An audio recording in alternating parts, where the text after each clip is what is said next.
Para cuando Ross Meyer terminó de dirigir Más allá del Valle de las Muñecas, se le abrieron las puertas del paraíso dentro de la industria.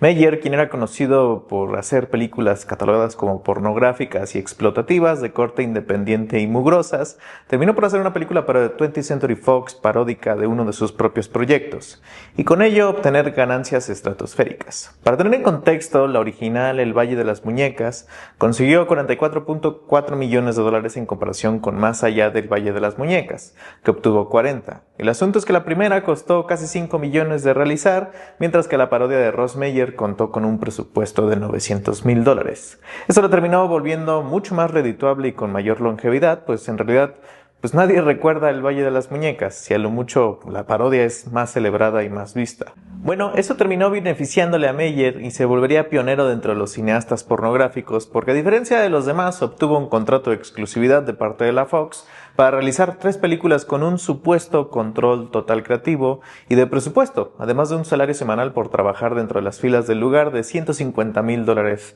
a la semana.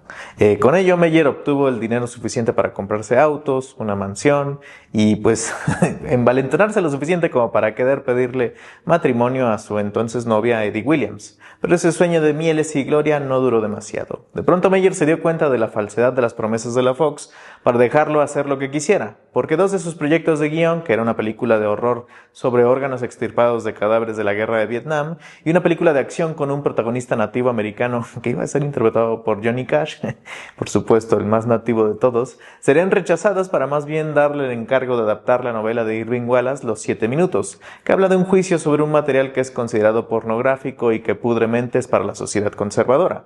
Meyer, si bien tuvo esta aproximación por encargo, es probable que viera con gozo y una identificación la idea de hacer una película que hablará de la libertad de expresión y de que él, al igual que el material que se propone en el relato original, era considerado poco grato y un símbolo de decadencia cuando era todo lo contrario. Por desgracia, la producción de Los 7 minutos y el estreno de la película fueron complicados por las intromisiones del estudio y finalmente por la mala recepción de la audiencia, que conociendo el nombre de Meyer y sus características pornográficas vieron a una película aburrida que abucheaban y que no quisieron apoyar. De hecho, él cuenta que en las salas gritaban ¿dónde están los senos? Con mucha tristeza. Bajo ese perfil, lo que debo decir es bastante estúpido. Contrataste a un tipo que hacía películas de desnudos y humor vulgar, te hace una película que confirma sus fortalezas, le das un contrato millonario y la promesa de seguir haciendo lo mismo, no lo dejas hacer sus películas y cuando hace una película que se adecua a algo que no es su fortaleza, lo consideras un fracaso. Con eso quiero decir que Fox cancelaría su contrato y con ello Meyer terminó en el rumbo que siempre hizo, de la independencia. Pero considerando el valor ínfimo de sus proyectos, quiso seguir tratando de subir el escalón de producción. Filmaría Black Snake, que es una película de acción y explotación que de nuevo tampoco sería recibida porque no hay desnudos. A eso también se le sumó que si antes tenía el apoyo de un estudio que le dio dinero ilimitado, a su parecer, con la salida de Meyer de los estudios Fox, los hábitos de gasto no cambiaron y poco a poco terminó en la bancarrota, teniendo que falsificar cheques con la firma de su mamá para poder continuar filmando en Barbados y con ello también el deteste de su ahora esposa Eddie, quien al verlo en miseria económica y con pésimas decisiones constantemente lo maltrataba, lo hacía menos, le terminó siendo infiel con el crew de la película y dentro del hogar Meyer y le pidió el divorcio. Toda esta senda de fracasos le hicieron ver a Ross Meyer que su destino trágicamente sería el de volver a la pornografía, pero de manera muy curiosa tomaría esos elementos de dolor para aplicarlos en una especie de expiación que se volvería su segunda película más taquillera. Siempre hablamos de la idea del autor y de cómo apunta a sus percepciones personales para hacer su arte fílmico o arte en general, de cómo existen ciertos fetiches temáticos que tratan de apuntar para responder sus agonías o dudas existenciales. La idea del autor, también usando su dolor o proceso sentimental, es algo que lo vuelve legendario. Marvin Gaye grabó un disco hablando de su divorcio, así como Andrei Zulawski hizo de Posesión una película que hablaba sobre el conflicto interno en que 2 personas terminen finalmente repugnándose y odiándose en un fin del amor y una familia. Es esa película que nadie ve más que la escena del metro que ahora todos quieren imitar. Muy buena película.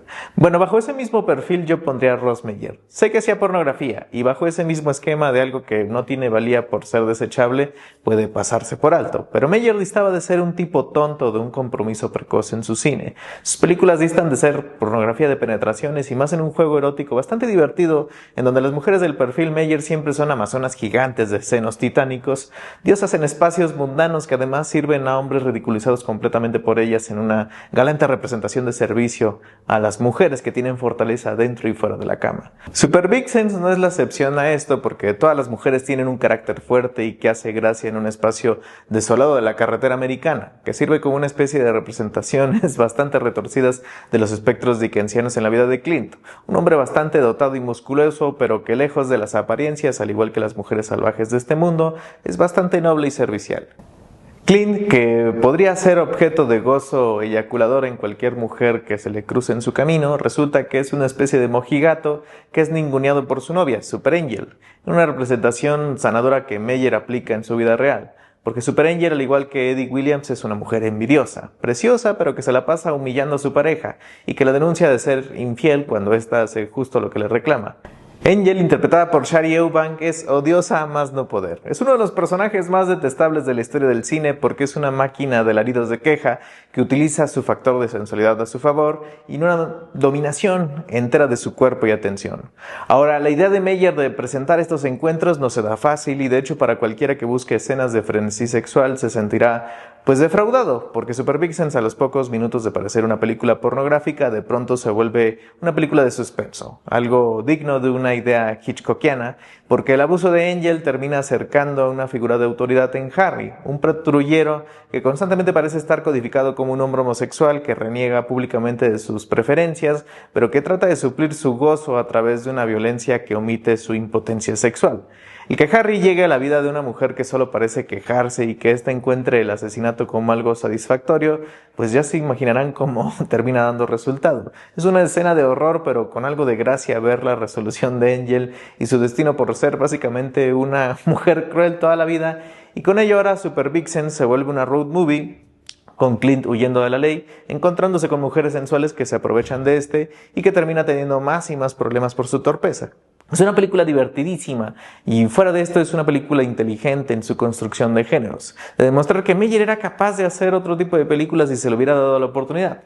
Mucho más sorpresivo resulta ver que su director también es encargado del acabado visual y el montaje de la película y distan mucho de ser torpes. Meyer sabe que el deseo de la audiencia es en ver genitales o senos y nunca te da la opción a primera instancia, jugando con las expectativas en cortes que evitan este gozo. Su montaje además es frenético y también hace conexiones entre colores y sensaciones poco usuales en el género. Super Vixens podría ser vista como un homenaje a Hitchcock, a Antonioni, a las películas de Powell y Pressburger, y lo es. Es una película que curiosamente también puede llegar a ser tierna en su representación romántica y sexual, con seres que se aman y que se encuentran en un punto de este mundo jodido. Son apoyo emocional y físico lo suficiente para considerarse felices.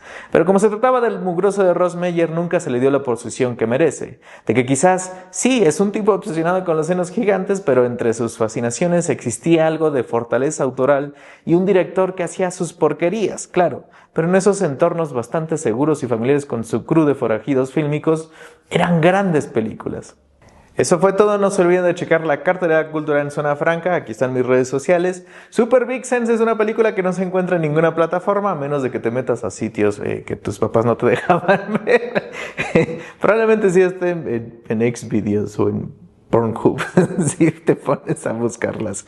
Porque realmente ese es el destino de estas películas, como que nunca se les dieron la validación de cine destacable y pues obviamente cuando las plataformas tratan de acercarse al cine de estos realizadores, pues no lo van a querer poner al lado de películas como Babe el Porquito Valiente, ¿no? Pero, curiosamente, la que sí existe en plataformas es Más allá del Valle de las Muñecas, que es la película de Ross Meyer y hasta está en la colección Criterion.